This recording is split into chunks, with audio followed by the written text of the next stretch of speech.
administration. 702, let's keep it on the phones. We have the Guam Federation of Teachers Union rep, Robert Koss, on the show. Good morning, Robert. Good morning, Sabrina. Hi. Good morning, Chris. Good. So what's the latest with this lawsuit and the double pay issue for you guys? Right, so we're still on track with our lawsuit. The attorney is meeting individually with our 10 class representatives and getting the specific facts of their loss of pay. Some have lost overtime, night differential, double pay. Ours is a class action suit for failure to pay wages. So that's moving forward nicely. Maybe a little better than what we're seeing at the legislature. And of course, the Tom Fisher lawsuit seems there are some procedural issues he's going to be wrestling with. What do you mean when you talk about the legislature? Yeah, what do you mean, Did you watch the hearings? I was in contract negotiations, but I caught a little bit here and there. And from what I heard, the bills are going to go to the floor for a vote next week. There's 4 bills, and when you start dividing up the vote 4 ways, nobody wins. I was hoping the legislature take all 4 of those and sit down and come up with one bill and, the very best language that they could, their infinite wisdom. I mean, that could still be a possibility when they go into session, take a little bit of this and a little bit of that, and whiz, bam, boom, you have a new bill. Whiz, bam, boom. That is, and that's what I want them to do. And so right now, I'm challenging them not to move forward with the vote and sit down and get it right. If they're just going to move forward with the vote, then Senator Therese Terlahi was correct in that it's all just a big scam, a charade, I think she called it. And, you put forward 4 bills, you vote on all of them, and nobody wins. And, that's kind of where I'm sitting right now with this process. What'd you make of what'd you make of the hearings, Robert? The public hearing? Yeah. Well, I'd like to remind the Chamber of Commerce that the people of Guam don't got money in their pocket. We're not going into their business and spending any. The Chamber of Commerce needs to support a strong economy. And that means people like you, Chris, you need money in your wallet to spend in their stores. And that's the Women's Chamber of Commerce, just for clarification. Right. Women's Chamber of Commerce, which one of the founding members is the governor herself. Okay, well. So you kind of would expect that would be their... I was a little surprised, though, but, it is what it is. Yeah, but time and time again, they come out against employees who are the people of Guam, who are the patrons of their businesses, whether they need aircon repair, buy new shoes, buy a car. These are all the businesses of the chamber, and we need money, in order to do that. We need a strong economy to make their businesses stronger. So, Robert, what did you make of the testimony that was, I saw a couple, and the gist of it seemed to be not that that's what the law says, that the frontline and essential employees are entitled to double pay, but the argument was being put forward that, hey, no matter what the law says, we just can't afford it. So what do you make of that kind of that narrative that, oh, man, we can't afford it, never mind what the law says? Well, the federal funds, the CARES Act and those other funds, can be used for this and were intended to be used to cover the costs of responding to the COVID emergency, including personnel costs. But, one thing that I think our governor loves to do is change the rules in the middle of the game.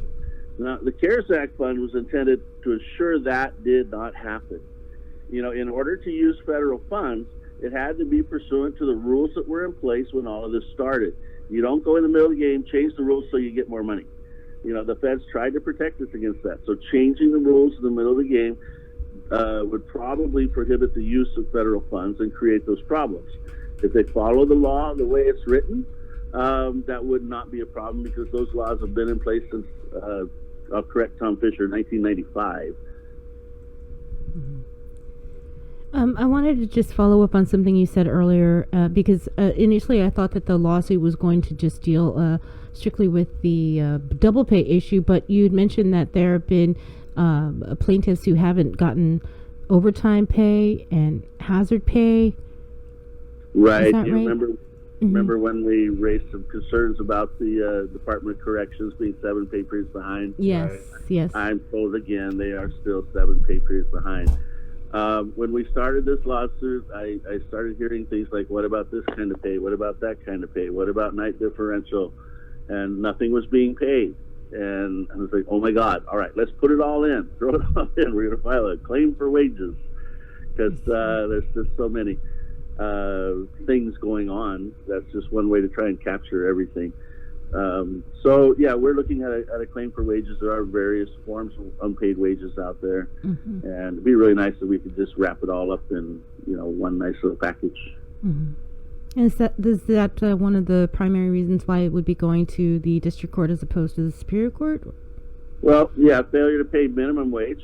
Employees who work overtime and don't get paid overtime essentially work for free.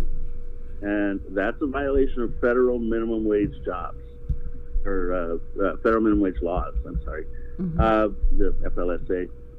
So that's kind of one of the bases. But really, I leave that stuff up to the attorney to decide. We go see our attorney and we say, "Here's what we want to do. Can you do it?" He says, "Yes, I can do it." And then we leave it up to the attorney to figure out how it gets done.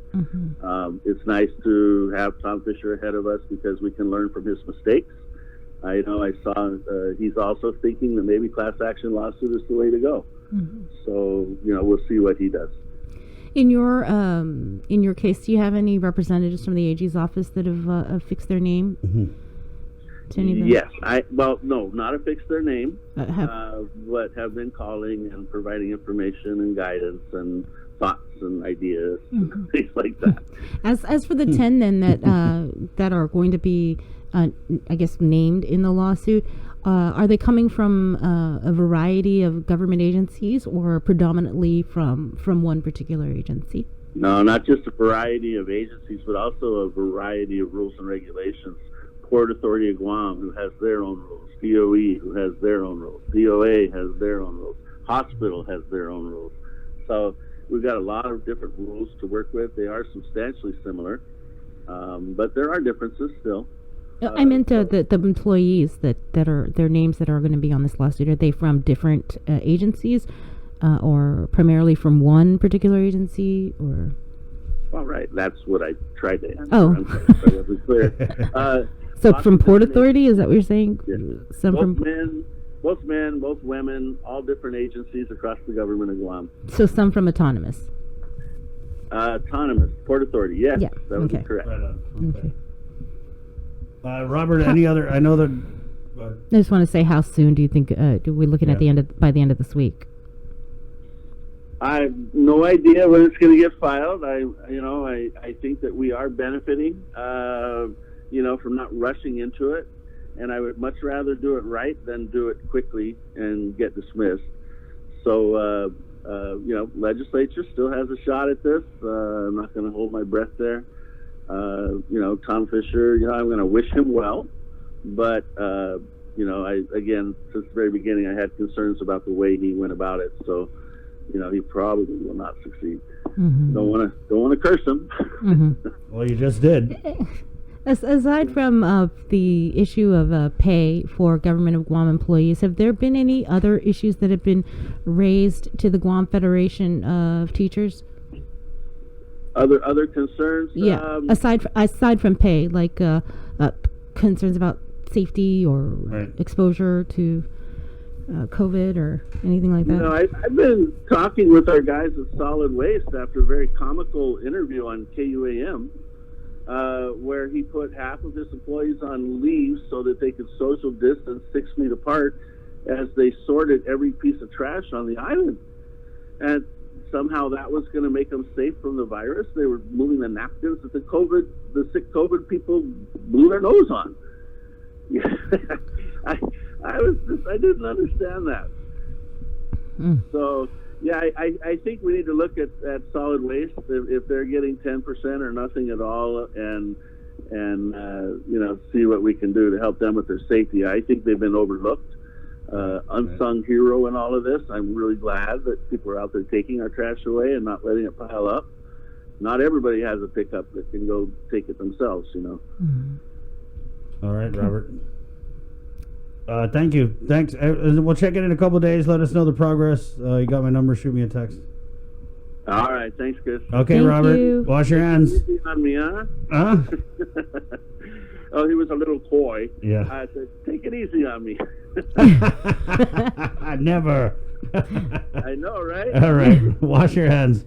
7:13. Hey, we'll take a little break. We're coming back with the minority leader of the Guam legislature for her weekly check-in from the Republicans down there at the Guam Congress Hall. It's the first of the month. Monday, June 1st, 7:13. Containing COVID continues next. Try McDonald's. Keeping you informed. KUAM News brings you Banking 6-7